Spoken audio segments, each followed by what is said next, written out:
And in this section, we're going to talk about your 5 marketing models.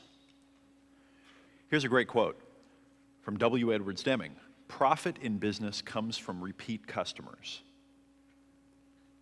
Now, Deming wasn't exactly a marketer, and there are a lot of businesses that don't make money just from repeat customers. I think it's interesting that one of the biggest business minds, after doing a lot of analysis, said profit in business comes from repeat customers. Profit in business comes from repeat customers. One of the things that started happening as we started to grow our business is that some of the deals that we did to generate leads started turning into more long-term relationships and long-term partnerships. And this was very interesting because instead of having to go do new deals all of the time, we started to have some consistency. And when we would build a new lead generation channel or a new partnership, it would accrue on top of the others. You're going to learn in a future session, I'm not going to dig into it too much here because you're going to meet the teams of people. You're going to meet kind of several people from one team that actually work in a couple of different types of teams to teach you how we do this.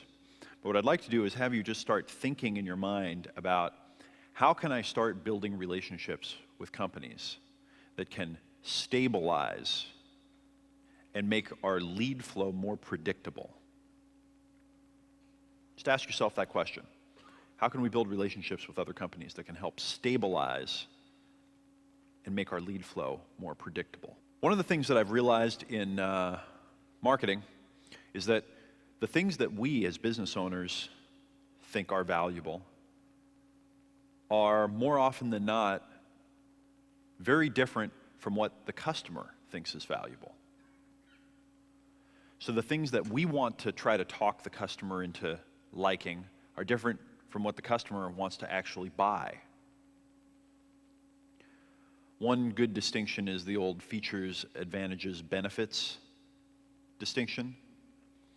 So a feature would be something like air conditioning on a car. An advantage of air conditioning is that it keeps the air inside the car cool. That's what it does. And the benefit is you can be cool on a hot day with the windows rolled up. It's the difference between a feature, an advantage, and a benefit. So what do they try to sell you when you go to the car dealership? The feature. They try to sell you the air conditioning.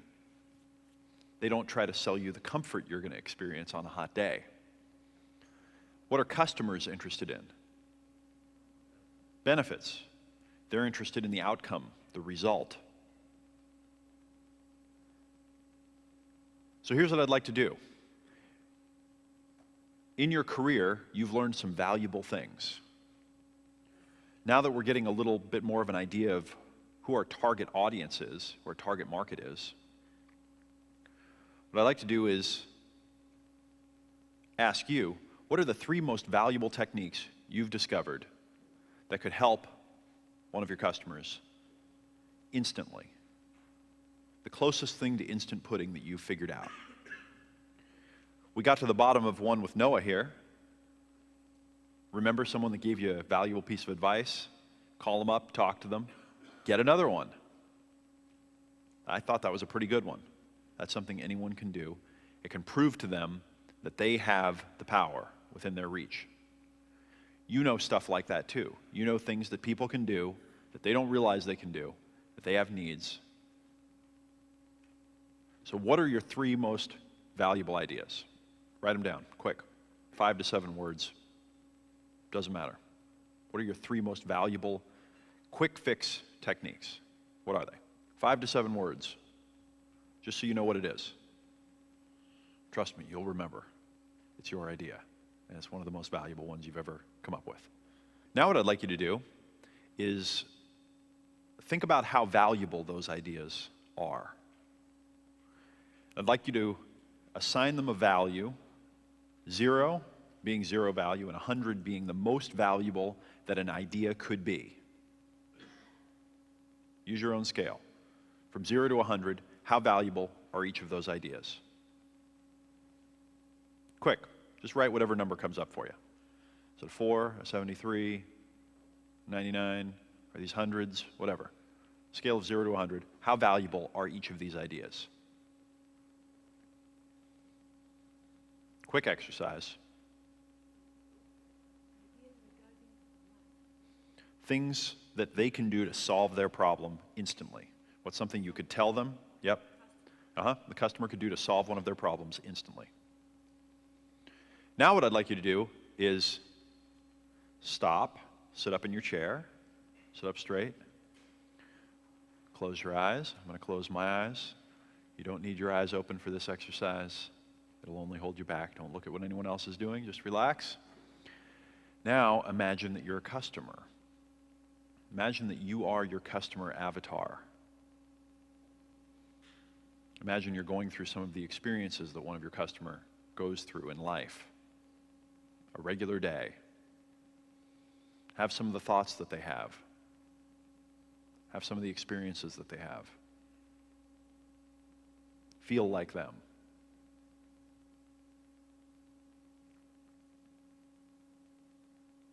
Realize that as that customer, you have no idea who this other person is with these ideas. You don't know them. You've never heard of them. Now, as that customer who doesn't know you, doesn't have any basis for trust with you, value each of those ideas from 0 to 100. 0 being the lowest value idea you've ever heard of, and 100 being the highest value concept, idea, technique you've ever heard of. From the customer's perspective, on their face, how valuable are those techniques or ideas? Go ahead and write them down. Just guess. It's okay.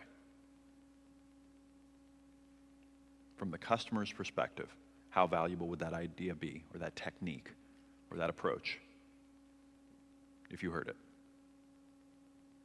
Now, who experienced a little bit of a difference between the numbers?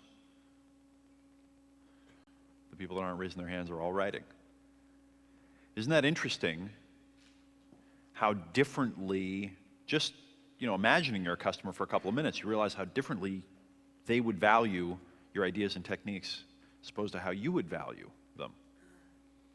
Now let's flip it around. Imagine that you're your prospective customer, your ideal target, your niche. They're looking to get certain results, certain solutions. What would be 300s to them? If you could give me a technique for doing this thing, what would it be? And it doesn't have to be something that you know how to do, just make it up. With Noah, it might have been, if you could give me a technique, something that I could do right now, and it would double my income tomorrow, that would be 100 for me. That might be it for your target audience. Write down 3 ideas quickly, 5 to 7 words. If you were one of your customers, what would that technique be? It would help me do this. Or what would that idea be? What would the insight be? How to do something.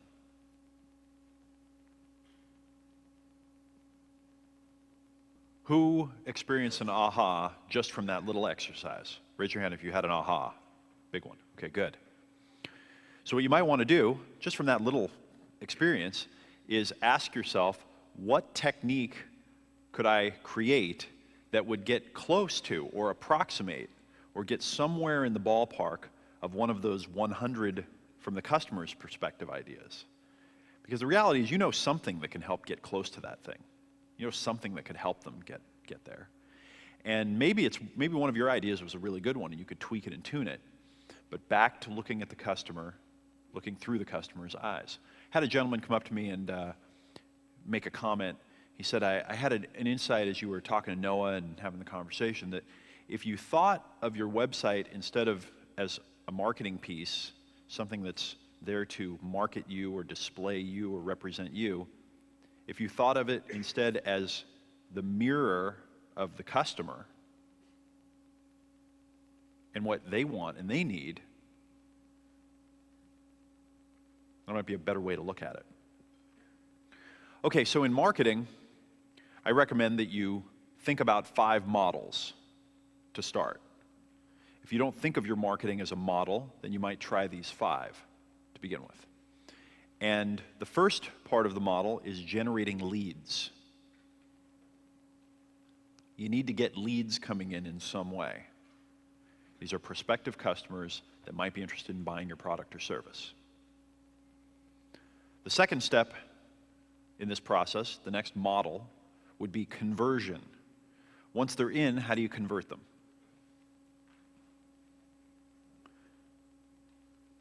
Next, when someone's buying something in business, it's usually a good idea to ask them if they want to buy some other stuff. When the credit card's already out and they're just about to read it off, it's the perfect time to say, would you like the 3-year insurance plan with that only costs 4 times as much as the item itself?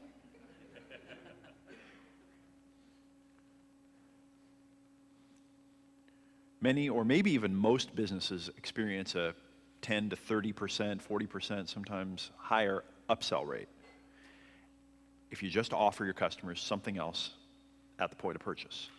Who here does that religiously? Everything you sell, there's always an upsell in the process. Okay, who here does not do that religiously? Okay, good.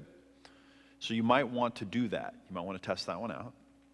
Next is the back end, your back end model, which is after someone's purchased, what you do to follow up and remarket and sell them more stuff. And then finally, could be part of a few of these different models, but I'm separating it. It's the continuity model, selling recurring, subscription-based, auto shipments, that kind of thing. So your leads, your conversion, your upsell, your back end, your continuity. And what I'd like you to start doing is thinking of these 5 models as individual little businesses within your business that each have a business model.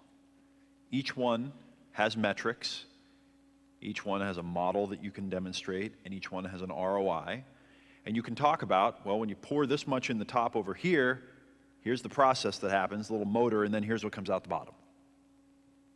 Does that make sense? We'll do a little bit of an exercise in a while here to follow up on that. But I'd like you to create 5 marketing models, and instead of thinking of your marketing as just the creative or writing an ad or putting something in the paper or putting your website up, think of it as a business.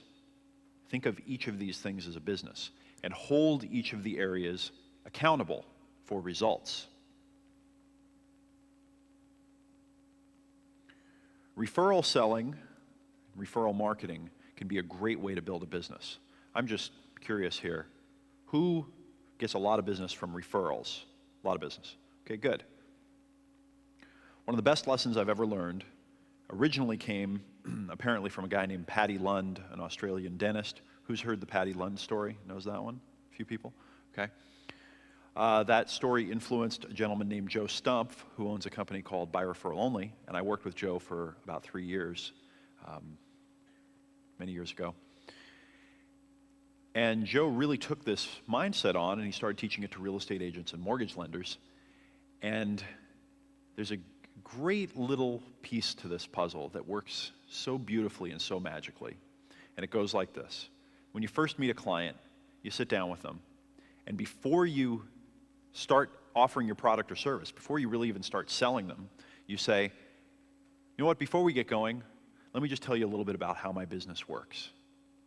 See, most companies spend all their time, effort, and energy out looking for new customers. That's what they do. And you have to spend a lot of money and time on advertising and running ads and working with a bunch of new people and convincing people to buy your service. I work a little bit differently. I try to spend my time, effort, energy, and money improving my business and my service and learning and going to conferences, making my team better. And in return, what I do is I ask my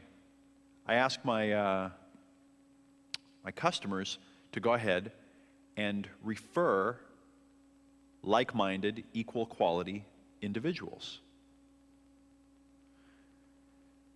This way, it perpetuates the cycle, and I don't have to be out knocking on doors, I don't have to be out running ads, and I can just offer great service to you. So I'll make you a deal.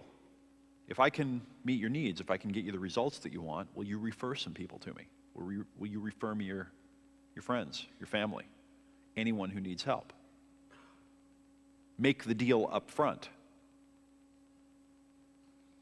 And what I saw in real estate a lot, and they have tremendous success to this day, a lot of real estate agents will walk out of a home listing appointment or out of a buyer agent appointment with the contract and with referrals. They walk out with clients, with more clients.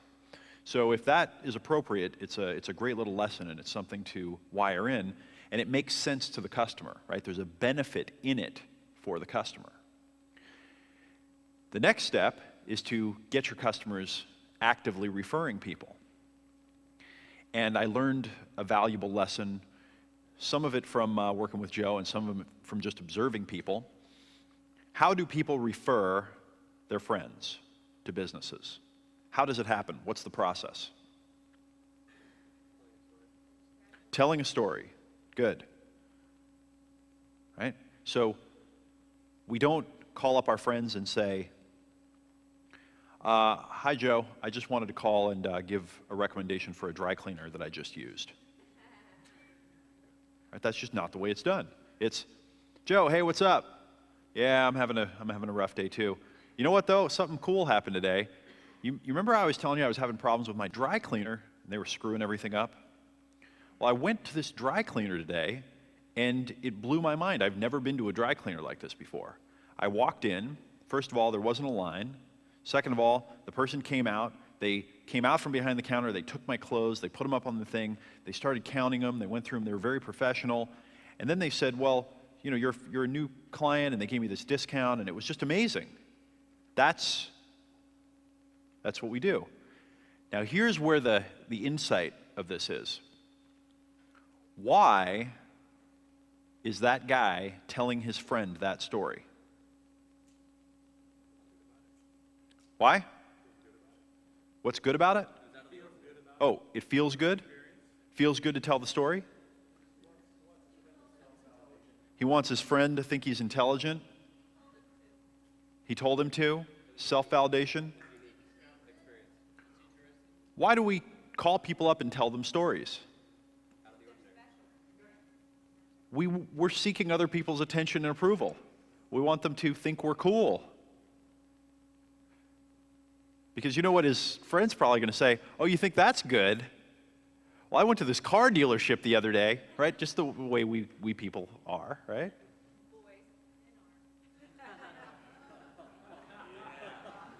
Hey, the example was two men. Women aren't like that. No. Do you think there's a difference between men and women? Really? Women are better drivers. That's all I've ever heard. Really? Absolutely. Statistically, we are. Really? Statistically, you're better drivers? Not me personally, but yes. See, how does this work? I can't escape the gender trap. I'm just here. How's that? But we humans are quirky and weird. And let me tell you something, Carol. Women do weird stuff too. It's just a totally different kind of weird, right?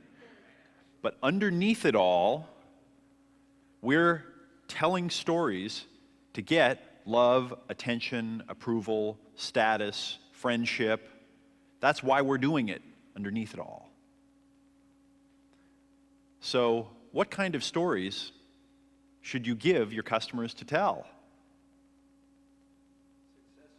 Stories that their friends will think are cool. So give them a story that's the kind that they would want to call and tell their friends about. Interesting. And when you ask yourself, what's the kind of story someone would be motivated to call their friend and tell them about, you start doing different things. All right? Back when I used to work with buyer referral only, we would do things like recommend that real estate agents and mortgage lenders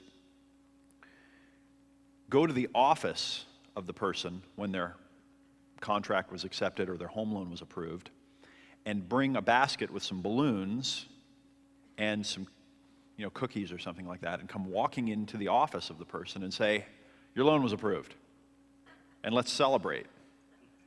And what happens? Well, the person then runs around the office telling all the friends, hey, come have some cookies, my loan was approved, yay! And there's the realtor standing there with the business card holder. Anybody want to buy a house? Right? Brilliant. So think it through a little bit more.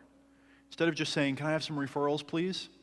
Make it easy for the customer to do it by giving them what they need. And what they need is a cool story to tell their friends. When it comes to marketing, and especially the type of marketing that I'm talking about here, emotional estimation rears its ugly head because we just don't want to give away the good stuff. For some reason, we humans don't want someone else to have the good stuff. I can't share my good idea with anyone. Counterintuitively, sharing the really good idea is the thing that makes all the customers show up and say, well, geez, if this is the thing you're giving away, how good must be the thing you're selling? Proof's in the pudding. It's right there. And seeing only validation rears its ugly head by judging responses based on what you think is happening rather than measuring everything. Happens in our own business. We almost have like a little internal joke in our company. When we do something and we get like people complaining, customer service calls up, starts telling the team, oh, we're getting a whole bunch of complaints on that thing that we did, blah, blah, blah, blah, blah. The customers are very unhappy. And then we say, okay, well, how many complaints did we get? And they say, we've had 4 people today. And we say, okay, well, we only sent out 2 million emails, and we made $143,000. So let's see. You know what? Let's run it another day. Let's just see what happens. I don't know. That's my call. And you really have to look at the data. You have to get everything together and look at the data and measure it all out, rather than just judging based on one person calling up and screaming. And when you treat things like a business, you really respond differently. So now what I'd like you to do is to take out that document, your 5 marketing models that we handed out. And I think that what you need is some simple formulas that you're using to measure everything in your business.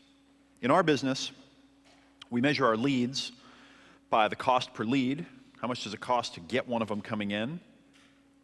Cost per subscriber. How much does it cost to get a subscriber to one of our free newsletters or other kind of lead funnels? And also, interestingly enough, we found that a very good indicator of quality is the conversion from visitor to subscriber. So what percentage of the people that come to the website actually convert to subscriber? Even though they're not buying something, the higher the conversion to subscriber, we've noticed, the higher the quality of the leads. So we can dip the litmus paper in and test early on. So in our business, we use these terms all the time. So we do a new deal with some kind of other company or whatever. We say, okay, what are our costs? How much did the leads cost? What's the percentage?